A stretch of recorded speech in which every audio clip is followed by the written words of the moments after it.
Alright, let's go. Welcome, Patreon people. My friend Brian Bates joined me here and we're gonna have a chat about dictionary. So you brought me in, which is No, because yesterday, and I was actually trying to get the Bob as well, but Bob gonna join later, so we're gonna talk to Bob as well. That why? Because you're doing different martial arts. You doing combatives and stuff. So karate is my base. Aikido jiu-jitsu and dabbling in combatives as well. Yeah, certainly do. So I had a background in wrestling, done BJJ, do BJJ, and so on, and I don't see so much insecurity in other martial arts, but it's lots in karate. Karate seems to be, it seems to be the one where, like I say, people are a bit insecure about what they do, very unwelcoming, like inviting other people into their dojos, and very insecure, I guess. I don't know. Do you know where would that happen? I think it is insecurity. So maybe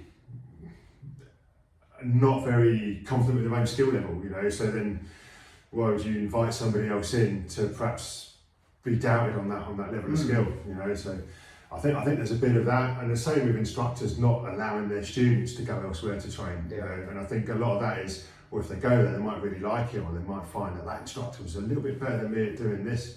So they'll tend to hold their students back by not allowing them out to train.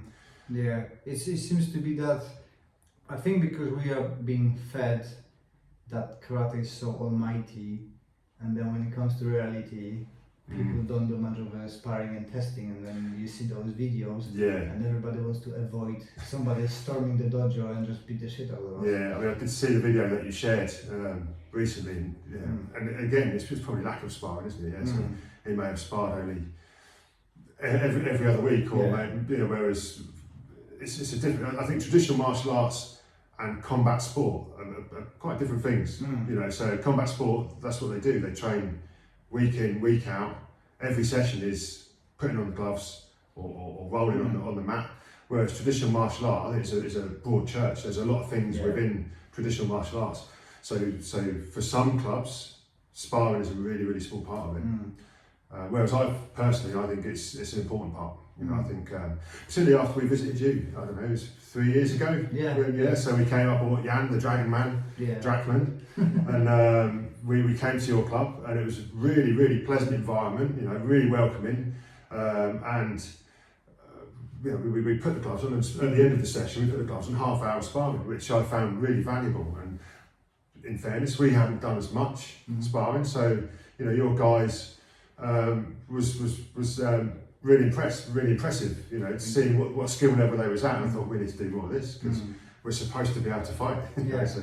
I think it's kind of, the video again, because of my English, written English especially, people misunderstand me, or maybe I'm just writing blogs, but the video yesterday was, I didn't have a go at the karate guy, I was just aiming at that, you know, we are used to fighting, and then people jump in, because Machida was fighting in MMA, I can go to the gym, never fought in that rules. You know, and I had a fight with Tommy, right? And he was smashing me like nothing, right? Because I'm much smaller for him, that's not an excuse, but I never trained that rules properly, so we took all my weapons on purpose, and it was a very eye-opening thing. And how is for you with the combatives, because that's another broad church? Yeah, so what I do in combatives, I found, to me, it's just karate. So it's interesting, but it's karate trained with a different mindset. So when you go to most karate dojos, they're not flicking the switch the way combatives guys do, or particularly the club I train at. So when we do simulation or scenario training, there is that mental switch where it's like, I might swear a little bit now, it's like the fuck you switch, and you flick that switch, and you're going at 100 miles an hour with a combative mindset. And I think that was the only difference really to my regular karate training, because all the techniques are the same. You know, so you know, one of their favourite is a palm strike or a hammer fist, where we have that in karate. Elbows and knees, again, we have that in karate. Depends what karate you train, headbutts as well. So all of these things were in the training that I was doing, but it was just trained at a more aggressive, combative level. So that was the only big difference really. Everything else, the skill set, I had the skill set. Cool. But it was just flicking that switch, you know, 'cause I'm a nice guy. Now you're here. Now you're dipping as well into the kudo. Would you call kudo still karate, or is it something else now? Would I say kudo is karate? Yeah. Is it? It should be. You know, I think that's how karate should be trained. But I think particularly the guys that I've trained with in kudo, again, their skill level, because that's what they do most of the time. Yeah.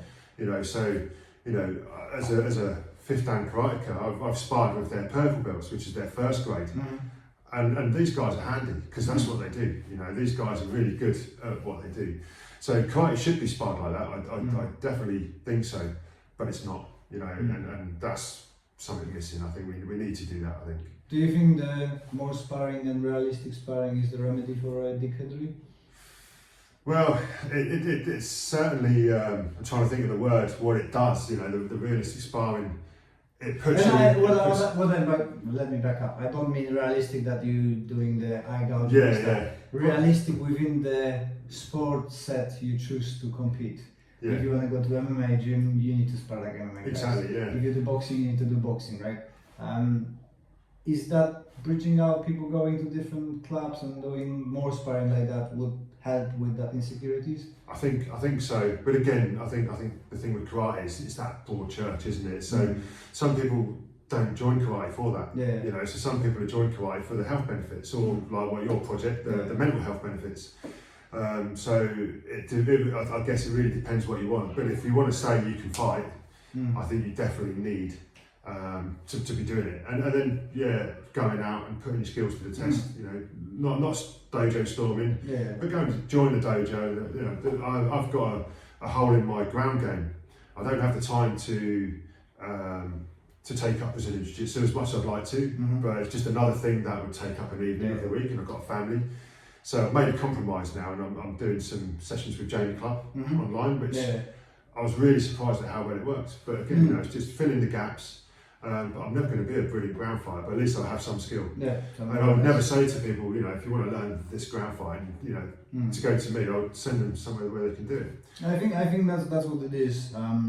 That we as a coaches in karate need to be transparent in what we can do, what we are high skilled and what we don't. So like my ground game is very poor. So I say to my students all the time, you know, you think I'm good, go to a VJJ club. Exactly. Yeah. Right? And I think we just need to start being more honest about what our strengths and what our weaknesses are. Yeah, for sure. Yeah, I think because obviously you've got your wrestling background as well, so we only introduce probably longer than I think, but let's say I've been sort of incorporating grappling in my karate for the last 10 years. But that's for a karate skill set, you know, and you can adapt your skill set to others. So when I did the World War II combatives course last week, the grappling that we've done in our club, I wasn't like a fish out of water when I was up against, there was some MMA guy and a Sambo guy there, and I was fairly comfortable, you know, whereas if that happened to me 10 years ago, I wouldn't know what to do, you know. So I think for our karate, the type that we do, we have a broad skill set, but I think there'll be one thing that I do, so out of the throwing that I do, out of the groundwork, the clinch work and the striking, you know, there's a few of the skill sets. You're going to be better at one of those things, aren't you? So I'd say the striking, because it's what I've always done. And then, you know, the other things are supplementary, they're adding to the toolbox. Cool. Right. Yeah. That's Brian Bates for you. Awesome. Thank you very much. Cool. So okay?